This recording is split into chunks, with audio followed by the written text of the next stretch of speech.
Shalom ibu-ibu yang dikasihi Tuhan. Kita bersyukur kembali bahwa pada hari ini kita masih ada di dalam kekuatan dan kesehatan yang Tuhan berikan bagi kita. Nah, pada hari ini jadwalnya adalah kita akan mengadakan bersama-sama persekutuan Komisi Wanita Elizabeth. Karena itu saya mengajak kita semua untuk mempersiapkan hati kita untuk kita bisa bersama-sama bersekutu di hadapan Tuhan. Mari saya mengajak ibu-ibu semua untuk masuk di dalam penyembahan kita. Kita akan memuji Tuhan karena kemuliaan-Nya, karena anugerah-Nya dan kebaikan-Nya bagi hidup kita. Biarlah segala pujian, syukur kita naikkan di hadapan Tuhan. Mari kita memuji bersama-sama Yesus kemuliaan-Mu. Yesus kemuliaan-Mu, pulihkan hatiku. Yesus kemuliaan-Mu, berkati hidupku. Sekali lagi, Yesus kemuliaan-Mu. Yesus kemuliaan-Mu, pulihkan hatiku. Yesus kemuliaan-Mu, berkati hidupku, di hidupku. Katakan segala pujian, segala pujian, syukur bagimu. Kau hadir dalam hidupku. Kini ku datang sujud di hadapanmu, memujimu, menyembahmu. Yesus, ku menyembahmu. Segala pujian, segala pujian, syukur bagimu. Kau hadir dalam hidupku. Kini ku datang sujud di hadapanmu, memujimu, menyembahmu. Yesus, ku menyembahmu. Yesus, ku menyembahmu. Yesus, ku menyembahmu. Yesus, ku menyembahmu. Mari kita satu di dalam doa. Saya akan memimpin kita di dalam doa. Segala pujian kami naikkan di hadapan-Mu ya Tuhan, sebab oleh karena kasih karunia Tuhanlah kami saat ini ada. Bersama-sama memberi diri kami untuk bersekutu pada sore hari ini. Kiranya pertolongan Tuhan datang bagi kami, dan Engkau berkenan atas pujian penyembahan kami. Bahkan firman Tuhan yang akan kami renungkan, yang akan kami pelajari, biarlah menolong kami Tuhan, supaya membuat kami, mengarahkan hidup kami tertuju kepada Tuhan. Terima kasih Bapa di surga, terpujilah Engkau Allah yang hidup. Kami menyerahkan persekutuan kami pada hari ini di dalam nama Tuhan kami Yesus Kristus. Amin. Ya ibu-ibu yang dikasihi Tuhan, pada hari ini kita akan belajar di dalam sebuah tema firman Tuhan. Katakan tidak pada dosa. Katakan tidak pada dosa. Ya, ini merupakan suatu semboyan yang bagus ya, apalagi kalau kita mengucapkannya dengan lantang, dengan tegas. Katakan tidak pada dosa. Nah, itu menjadi sesuatu yang sangat meyakinkan. Tetapi pada hari ini kita akan bersama-sama belajar ya, karena ingatkah kita ibu-ibu yang dikasihi Tuhan, berapa waktu yang lalu, lama sekali, ada seorang artis lah ya, awalnya artis. itu kemudian menjadi bintang iklan, jadi bintang dari sebuah iklan yang pada waktu itu karena banyak pejabat melakukan korupsi, maka dia menjadi bintang iklan untuk menyuarakan katakan tidak pada korupsi, katakan tidak pada korupsi. Nah, begitu. Tetapi kemudian yang miris adalah beberapa waktu kemudian justru orang itu yang menjadi bintang itu dan yang kemudian menjadi seorang salah satu pemimpin negara justru melakukan korupsi. Nah, kalau kita melihat berita tersebut atau mendengar berita tersebut, apa yang ada di dalam pikiran kita? Pasti kita akan ngomong ya, bisanya cuma ngomong tok, bisanya cuma ngiklankan, tetapi nggak bisa melakukan. Nah, seringkali kita sebagai orang percaya, orang Kristen, seringkali berkata begitu. Kalau melihat orang lain tidak meneladankan apa yang dia sendiri katakan, kita akan katakan bahwa orang itu cuma bisa bicara tetapi tidak bisa melakukan.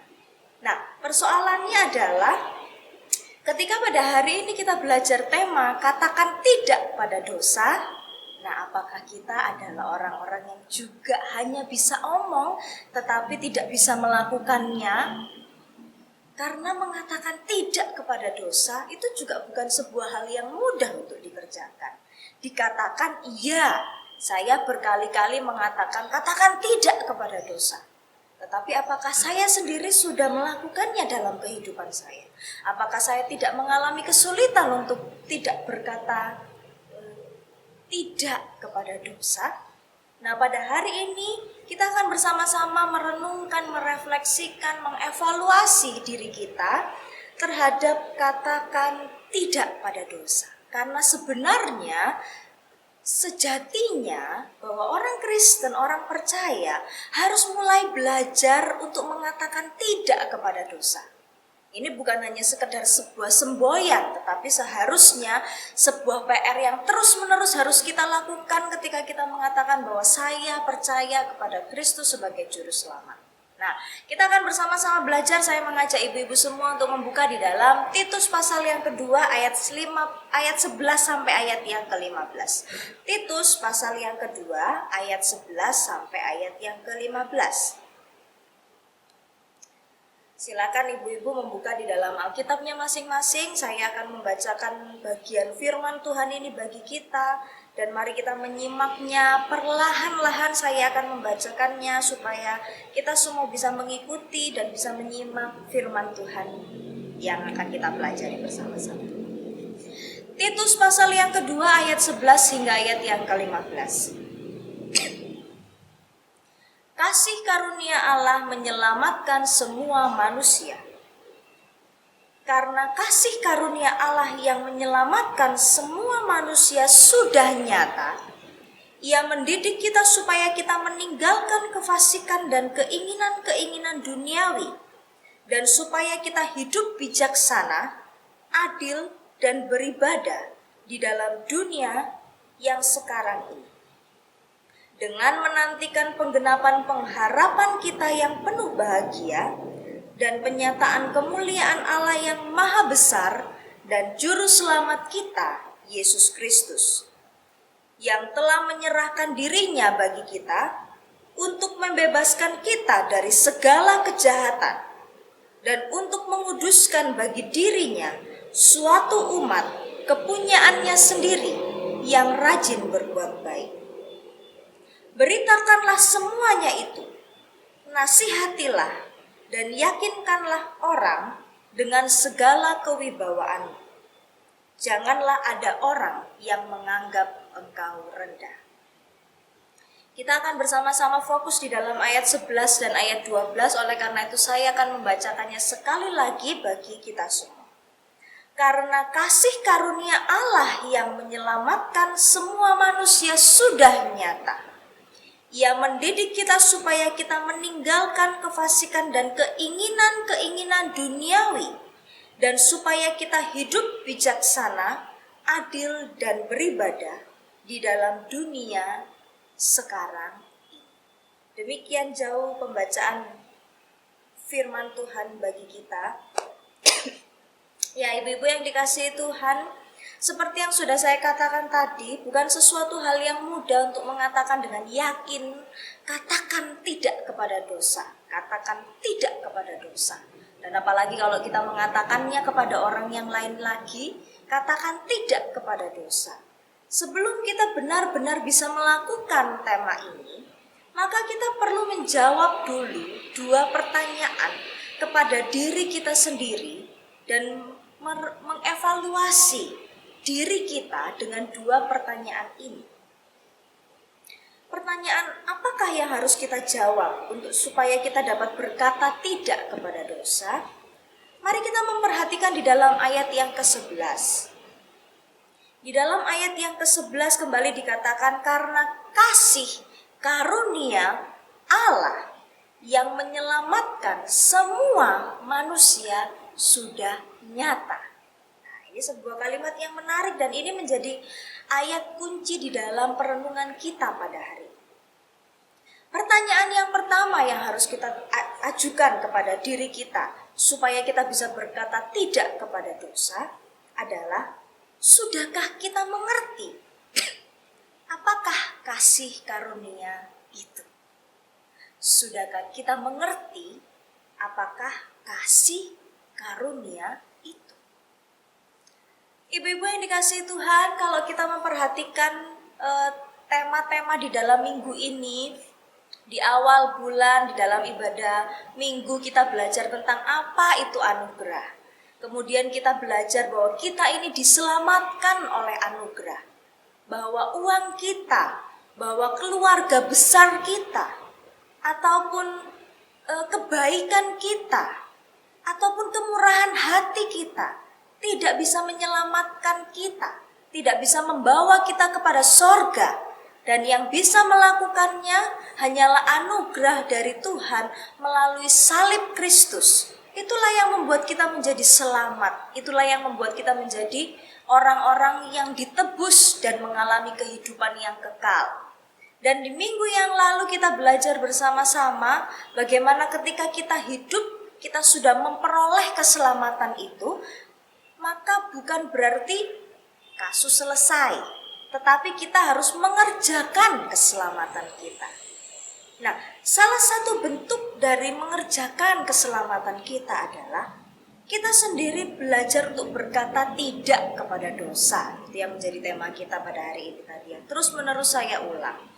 Tetapi ketika kita mengatakan bahwa sangat sulit bagi saya untuk tidak melakukan dosa, dosa itu seperti sesuatu yang refleks gitu ya. Apalagi kalau ibu-ibu ketika mungkin di rumah, ketika ibu-ibu memasak, terus kemudian suami atau anak-anak tidak menghargainya, tidak makan, lalu kemudian tiba-tiba gasnya bocor, lalu kemudian tiba-tiba bawang dan lain sebagainya habis, ya, maka sangat sulit bagi kita untuk tidak langsung mengomel, ya.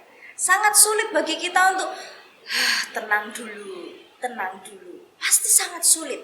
Kita akan langsung dengan refleks mengatakan banyak omelan, manusiawi seperti itu. Tetapi ibu-ibu yang dikasihi Tuhan, ketika kita berhadapan dengan dosa, maka yang menjadi pertanyaan bagi kita adalah, sudahkah kita mengerti apa itu kasih karunia? Kata kasih karunia di dalam ayat yang ke-11 ini, kata kasih karunia yang dikatakan oleh Alkitab itu adalah kata karis. Ya, kalau ada yang punya anak namanya Karis, atau nama Pak Pendeta kita ya, Pak Pendeta Agus kan namanya Karis, itu artinya adalah kasih karunia. Sebuah pemberian yang cuma-cuma diberikan. Lalu kemudian dikatakan yang menyelamatkan. Nah, itu fokus kepada salib Kristus, kasih karunia yang menyelamatkan. Ini yang dimaksud oleh Paulus kepada suratnya kepada Titus, itu merupakan keselamatan yang sudah dikerjakan oleh Kristus. Dan dikatakan di situ yang menyelamatkan semua manusia. Bukan orang Yahudi saja yang pada waktu itu katakan mereka suku yang terbaik. Bukan bagi orang-orang yang bersunat saja. Bukan bagi orang-orang yang melakukan dan mengenal hukum Taurat saja. tetapi semua manusia. Artinya kasih karunia Tuhan itu ditujukan kepada semua orang, tidak hanya kepada orang-orang tertentu. Dan dikatakan lebih jelas lagi, sudah nyata. Yang artinya bukan lagi hanya sebagai janji, bukan lagi sebagai sebuah asuransi, garansi, tetapi sudah terjadi. Apa yang dilakukan Kristus sudah selesai, dan penyelamatan yang dilakukan Tuhan sudah sempurna, dinyatakan, diberitakan kepada manusia. Tetapi persoalannya adalah ketika kita mendengar itu terus-menerus, sudahkah kita mengerti dan sudahkah kita paham, ibu-ibu yang dikasihi Tuhan? Karena apa? Kasih karunia yang menyelamatkan kita itu membuat diri kita melihat dan mengenal kembali siapa kita. Bahwa kita ini adalah manusia yang berharga yang diciptakan Tuhan sedemikian rupa, segambar dan serupa dengan Dia, yang tujuannya adalah supaya kita menjadi asisten-asisten Allah dalam mengelola dunia ini. Tetapi sudahkah kita mengerti tentang hal itu? Karena seharusnya kasih karunia itu mengubahkan bukan hanya jiwa kita, tetapi seluruh tubuh kita. Bukan hanya pikiran kita, tetapi juga hati kita. Ketika hati kita diisi oleh Roh Kudus, maka seperti yang dikatakan oleh Roma bahwa kita mengalami yang namanya pembaharuan budi. Dan pembaharuan budi itu akan mengarahkan kita kepada mempersembahkan diri kita sebagai persembahan yang hidup di hadapan Tuhan.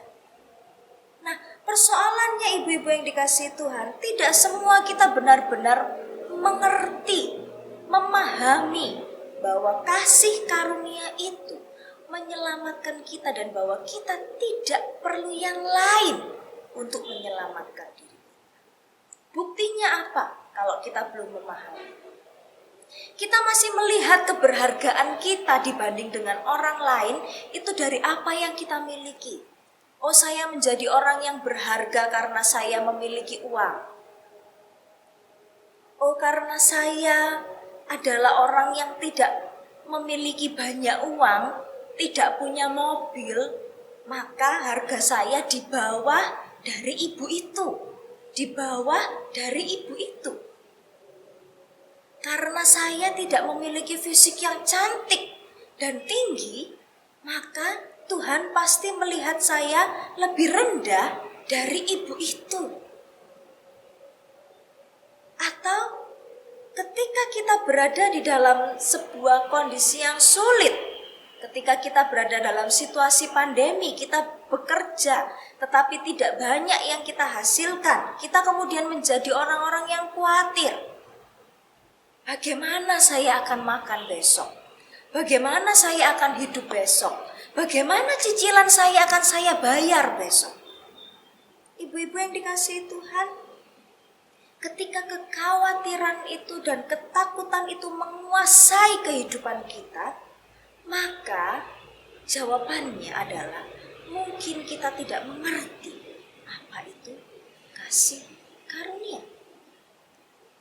Sehingga pada hari ini kita belajar bersama-sama bahwa karis itu tidak ditujukan hanya bagi orang-orang Yahudi atau bagi orang-orang Tionghoa atau bagi orang-orang yang bersuku Batak atau bagi orang-orang Indonesia saja. Tetapi seperti yang dikatakan oleh seorang teolog bernama Matthew Henry, bahwa ini adalah bicara tentang keselamatan kita dari dosa dan murka Tuhan, dari kematian dan juga neraka, yang ditujukan kepada semua orang yang mau menerima salib itu, yang mau menerima firman yang hidup itu, yang akan membawa kita kepada iman, dan yang kemudian akan membawa kita kepada hidup. Apa yang dimaksud dengan hidup? Yaitu kehidupan yang kudus dan penuh dengan damai sejahtera di dalam Kristus Yesus. Sehingga ibu-ibu yang dikasihi Tuhan, ketika kita berbicara tentang kasih karunia, maka bukan sekedar sebuah pemberian yang cuma-cuma, tidak. Tetapi sebuah pemberian yang kemudian mendatangkan keselamatan bagi jiwa kita, mendatangkan keselamatan di dalam hati kita, dan yang mengubahkan pikiran kita. Yang ketika kita menghargai orang lain, kita tidak akan menghargainya karena sesuatu yang dia miliki, tetapi semata-mata karena Tuhan. Nah, itu yang pertama. Sehingga mari kita merenungkan bersama-sama. Sudahkah kita paham betul tentang apa itu kasih karunia? Jika belum, maka berdoalah di hadapan Tuhan.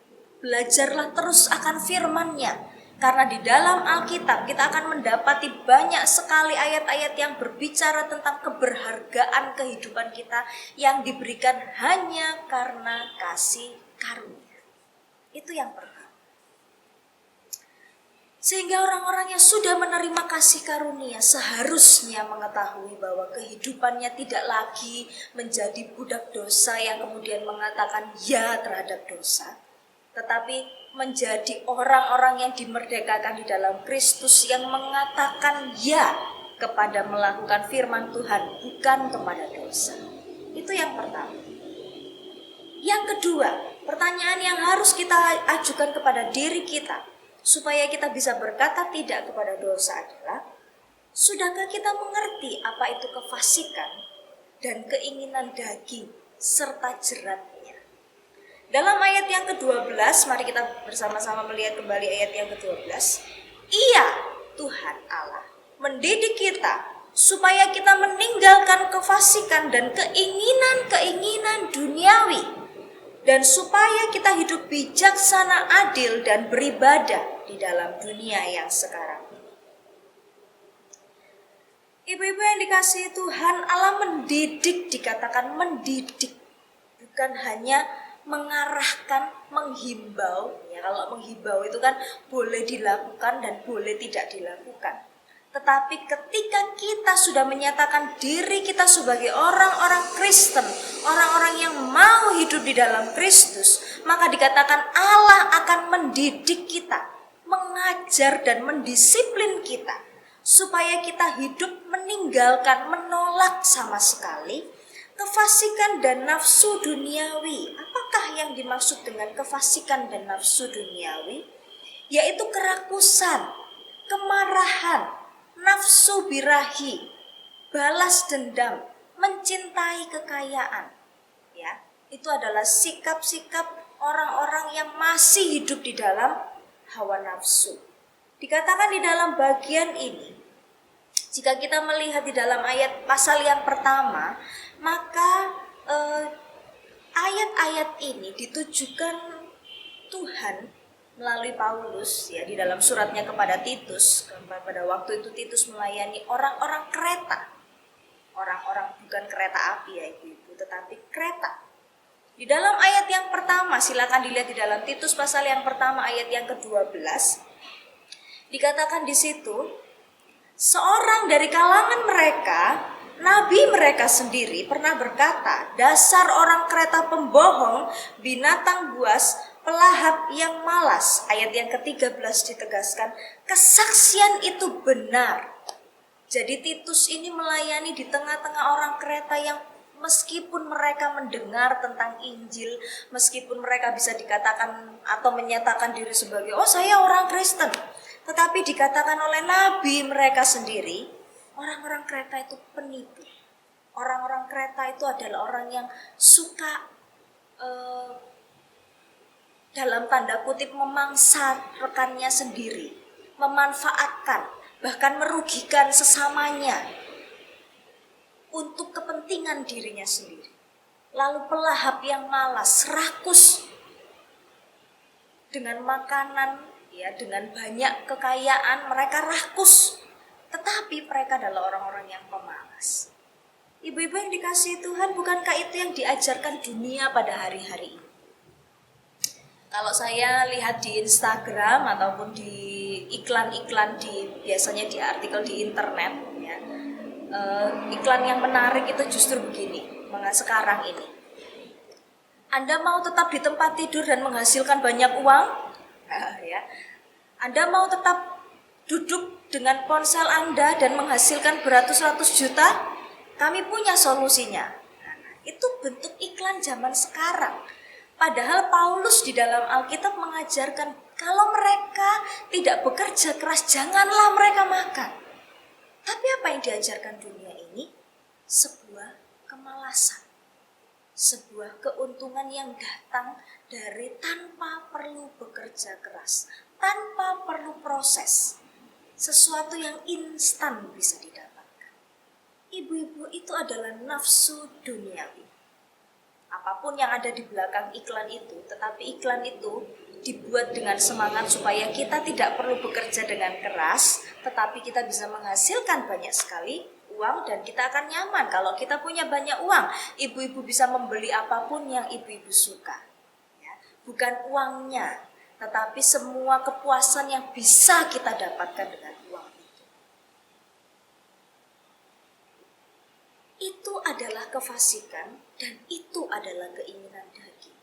Dan jeratnya adalah dosa.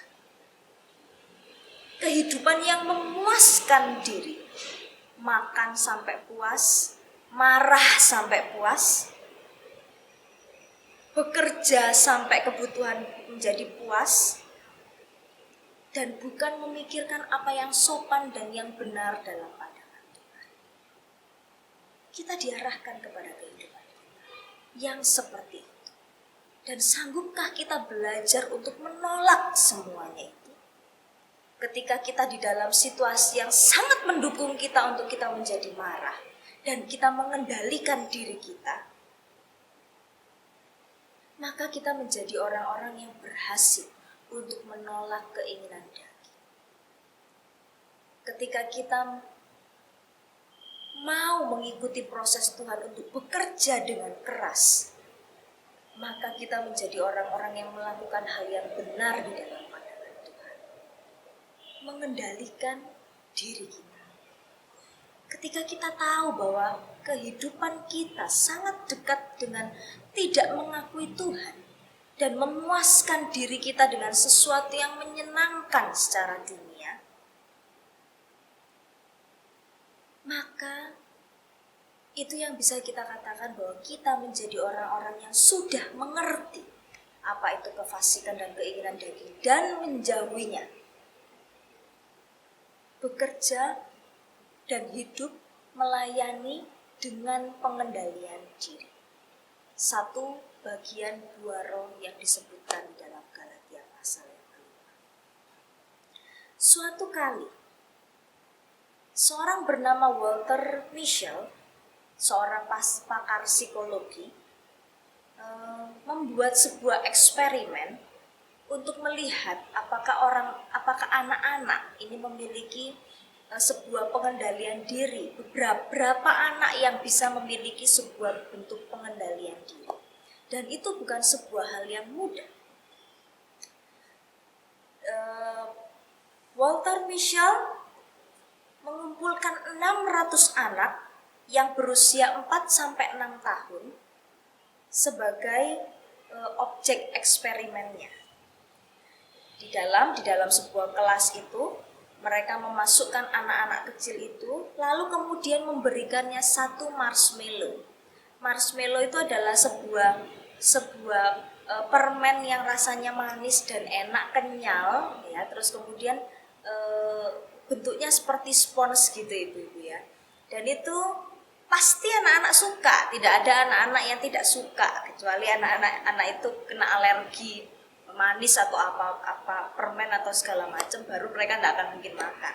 Tetapi pada dasarnya namanya anak-anak tidak mungkin tidak suka makan marshmallow. Nah, lalu kemudian dia berkata kepada anak-anak itu,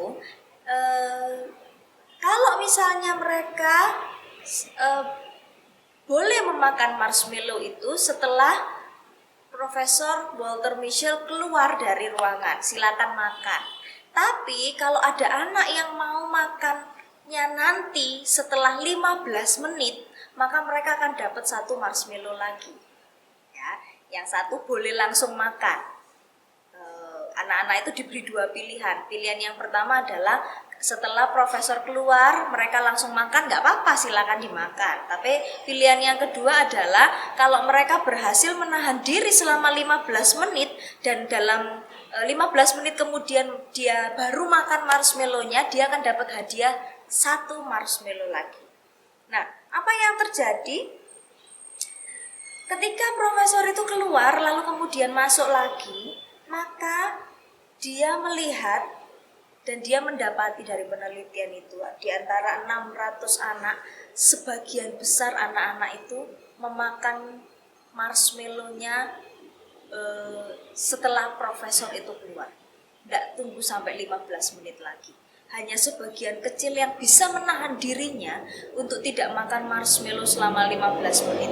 Dan hanya sedikit anak dari mereka sedikit dari mereka yang berhasil mendapatkan 1 tambahan marshmallow. Yang lainnya mereka tidak bisa mengendalikan diri. Ibu-ibu, seperti itu juga kemarahan bagi kita, uang bagi kita, ataupun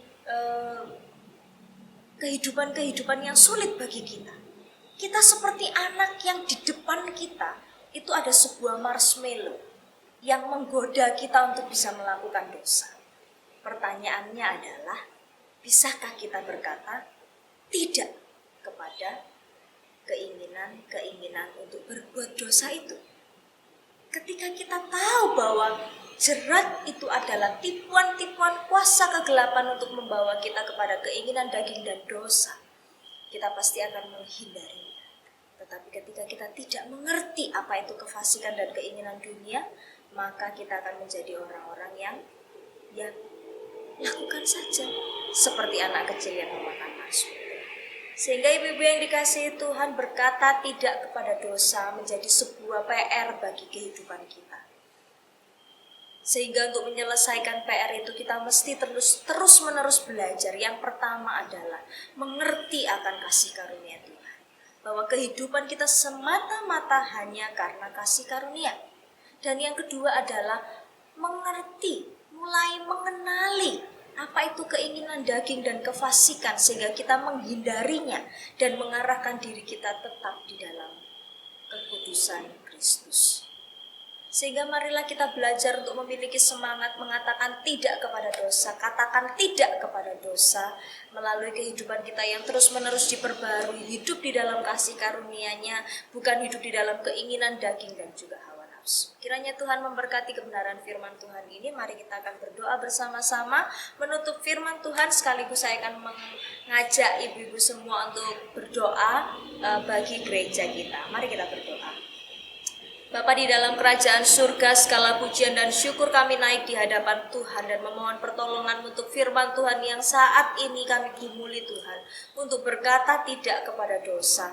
Ajar kami untuk senantiasa mengerti, semakin mengerti akan kasih karunia-Mu Tuhan, sehingga kami tidak menyia-nyiakan diri kami untuk hidup di dalam dosa, dan juga kami berikan hikmat dan pertolongan Tuhan untuk mengenali keinginan-keinginan daging dan kefasikan, sehingga kami bisa berkata tidak kepadanya.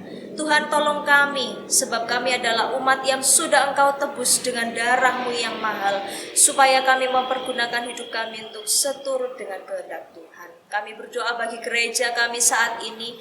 Tuhan, kiranya pertolongan Tuhan akan terus menyertai semua bentuk pelayanan yang harus kami adaptasi di saat situasi pandemi ini, yang harus membuat kami memiliki model-model pelayanan yang baru, yang menolong iman kami, yang supaya membuat kami semakin mencintai Tuhan dalam kondisi situasi yang sulit saat ini. Tuhan berkati, memberkati seluruh majelis, memberkati seluruh aktivis, memberkati pengurus-pengurus komisi, supaya kami semua jangan mengalami kemunduran rohani Tuhan, tetapi tolong kami Tuhan, supaya kami semakin giat mencari Engkau.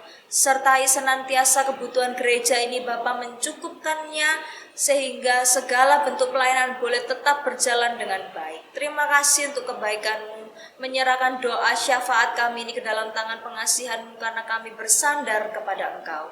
Terima kasih Bapa di surga. Di dalam nama Yesus kami berdoa. Amin.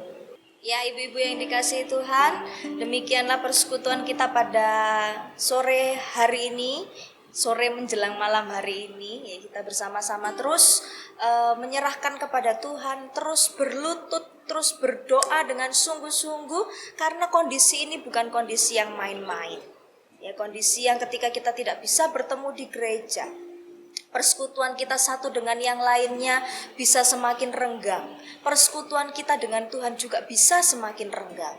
Tetapi marilah kita bersandar kepada Tuhan kita yang ketika memberikan situasi-situasi yang sulit ini, Tuhan pasti juga akan memberikan kita kekuatan.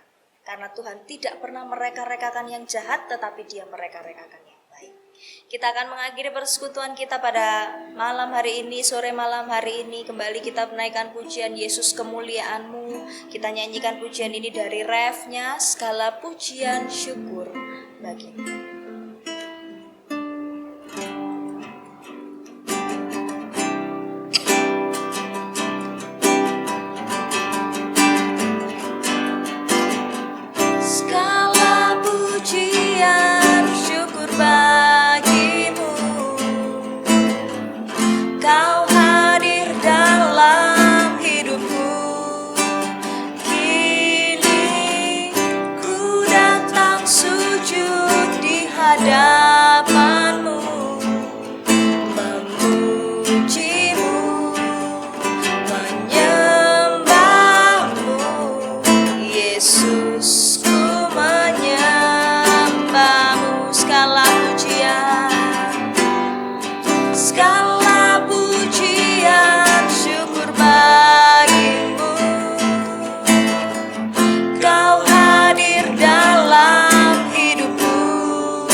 Satu dalam doa.